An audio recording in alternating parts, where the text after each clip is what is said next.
Pemirsa, manuver berebut kursi cawapres dilakukan oleh sejumlah tokoh politik.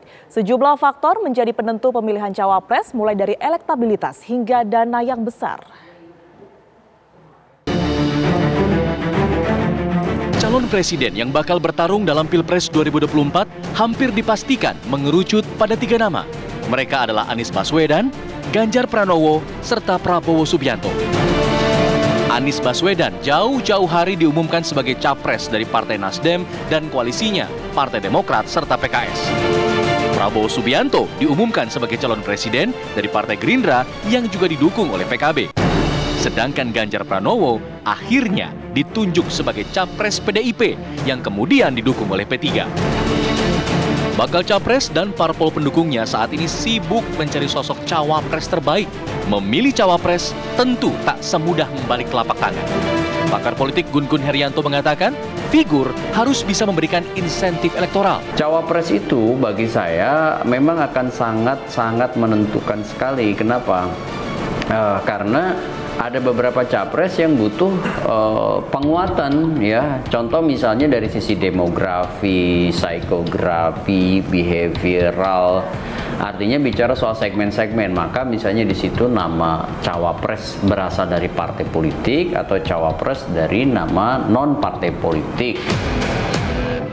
Berdasarkan survei Poltreking pada 9-15 April 2023, muncul 7 tokoh yang memiliki elektabilitas menjanjikan.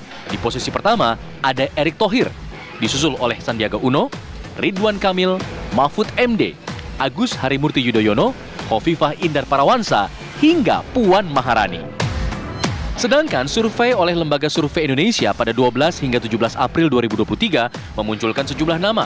7 nama teratas adalah Ridwan Kamil, Sandiaga Uno, Agus Harimurti Yudhoyono, Erick Thohir, Khofifah Indar Parawansa, Gibran Rakabuming Raka, serta Mahfud MD. Penjaringan nama cawapres juga dilakukan oleh pendukung Jokowi. Dalam musyawarah rakyat di Istora Senayan 14 Mei 2023, sejumlah nama diserahkan kepada Jokowi. Mereka adalah Mahfud MD, Muldoko, Sandiaga Uno, Ridwan Kamil, serta Arsyad Rashid. Joko Widodo menegaskan penentuan capres dan cawapres harus mendengarkan suara rakyat, bukan elit politik. Siapa sih yang diinginkan rakyat? Jangan sampai keliru. Dan saya tahu saudara-saudara ingin mencari, ingin menemukan capres dan cawapres yang benar dan tepat.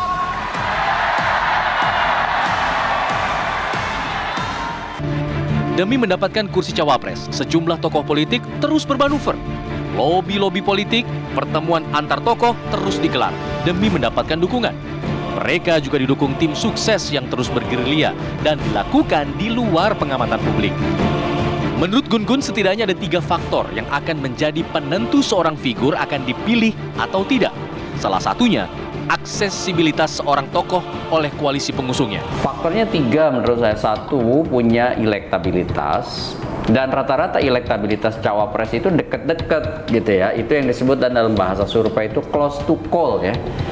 Prosentasenya nggak terlalu jauh antara satu orang dengan orang lain.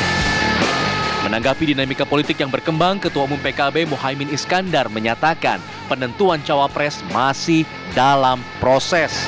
PKB dan Gerindra saat ini lebih fokus menggalang koalisi segitiga bersama Partai Golkar. Kita berharap ada koalisi segitiga, pilarnya Golkar dan PKB serta utamanya Gerindra.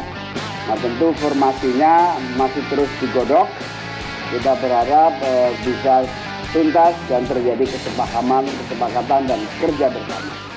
Sedangkan Ketua Umum Partai Demokrat Agus Harimurti Yudhoyono menyatakan ada sejumlah kriteria penentuan sosok cawapres pendamping Anies Baswedan. Setelah memenuhi sejumlah kriteria yang tertera dalam piagam tersebut, diantaranya tentu yang memiliki kans kemenangan terbesar, yang bisa menjadi satu pasangan yang solid duit tunggal, karena kita benar-benar ingin bisa sukses baik dalam pemilu maupun insya Allah jika terpilih menjadi pasangan dalam memimpin pemerintahan ke depan. Di luar faktor elektabilitas dan aksesibilitas, ada faktor lain yang bisa menjadi penentu terpilihnya seseorang sebagai cawapres, yaitu dana besar. Bicara soal pembiayaan pemilu, ini bicara cost of entry nih. Nah, biasanya ada cawapres-cawapres tertentu yang punya modal politik, ekonomi ya, yang itu menjadi punya ruang negosiasi lebih begitu ya.